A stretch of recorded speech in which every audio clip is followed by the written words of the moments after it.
Excuse me. I'm sorry to bother you. Are you Elias Revere? Yes, I am. I'm Gloria Silva. I think you know my mom, Sophia. You look just like your mother. I'm sorry. Please, come in. I was just making some tea. Come with me.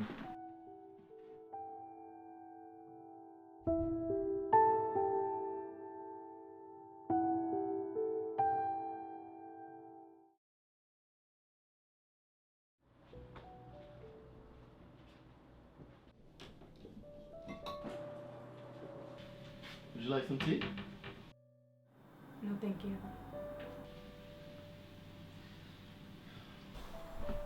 My mother died 8 months ago of cancer.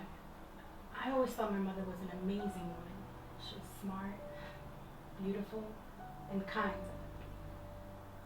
I always wish there was more I could do for her to show her how much she really meant to me. While I was going through her things, I found some letters she wrote you, but never seemed to mail out. I know I shouldn't have read them, but I just want to know everything about her since she was now gone. And I just wanted to hold on in any way I could. I'm sorry for your loss. She loved you and your brother very much. The letters, they let me know that you two were involved. She loved you. And you had someone who couldn't get you off their mind. When was the last time you saw her?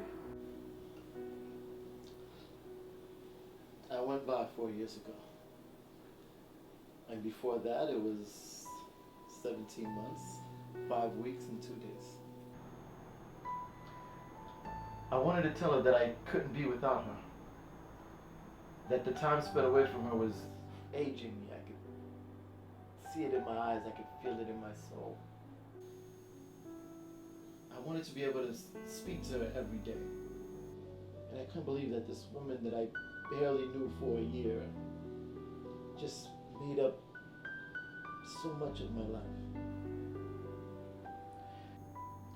So, I drove by her house. Well, your house, I suppose. And just when I was about to open the door, your mother and your father stepped out. And they were laughing. My mother and father were laughing. Yes. And just seeing her laugh, God, I missed her laugh. It made me smile. And I guess your father must have said something endearing or funny, because she placed her right hand on his chest and smiled as she looked up into his eyes. This moment might have lasted a few seconds, but to me, it lasted for 17 months, 5 weeks, and 2 days. So, closed the door, and about that time, you and your brother walked out. And I watched, and I sat until you all drove off.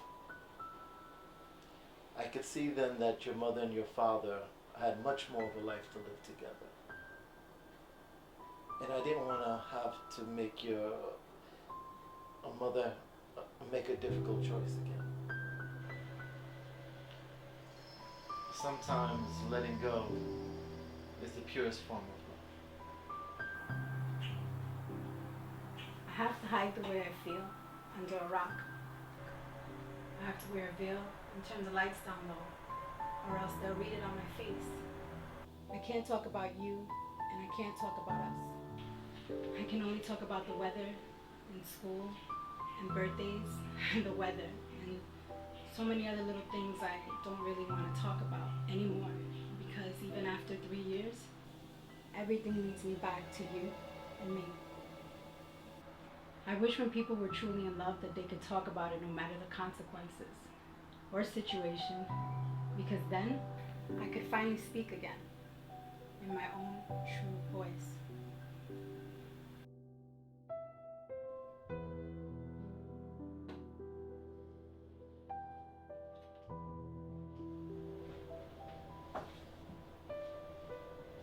reached out to you on Tuesday, and our conversation seemed to pick up right where it left off.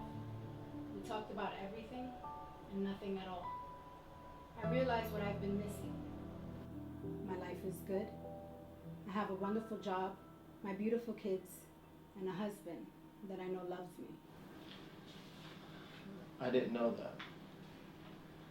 That was enough until you answered. My life was like a hole. I tripped and fell in and was lost, but you found me. When you held me, I felt loved and safe. And you helped me find myself again. You would kiss my forehead, and it made me feel like I would never be alone. My kids helped give my life color, but you made my life bright. I can't stand living this lie with Tony. I love you for the way you loved me. I love you for when it hurt you to let me go, you did it. Because it was the best thing for me and my kids. Me and my kids. In all her letters, my mom professed her love for you. Like it was nothing she had ever experienced. In the short time that I was with your mother, I never experienced a love like that. It felt like I knew her my whole life. My father felt the same way. I didn't mean to hurt your father. I'm sure you didn't, but you did.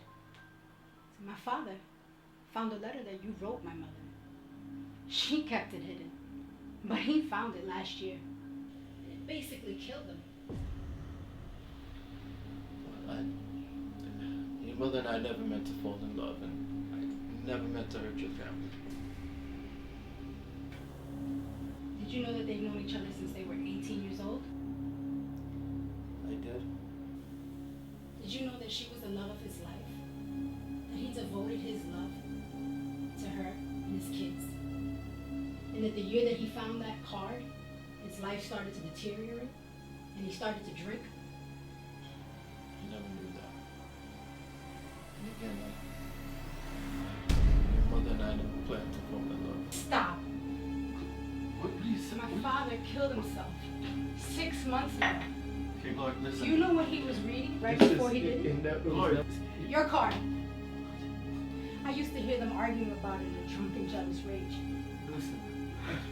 Until I found him. Dead. In the kitchen. With your card on the table. Okay, listen, it's not going to change anything. Don't do anything stupid, okay? You shooting me, I'll get you in prison, and killing me will haunt you the rest of your life. Like my father's death? I don't want you to say anything. Turns out my mother was selfish. Listen, your mom wasn't selfish. She chose you, your brother, and your father instead of a life that we could have had. Well, I'm gonna do something for her today. And for me. And for my father today. I'm gonna send you Let's talk about this. to her. No. I didn't mean to My fall. I father didn't mean to lost hurt the your woman of his father. dreams. I didn't mean for this to happen. And you became the man You that don't he wanna couldn't do get out this. of his head. But you want You don't deserve your love again.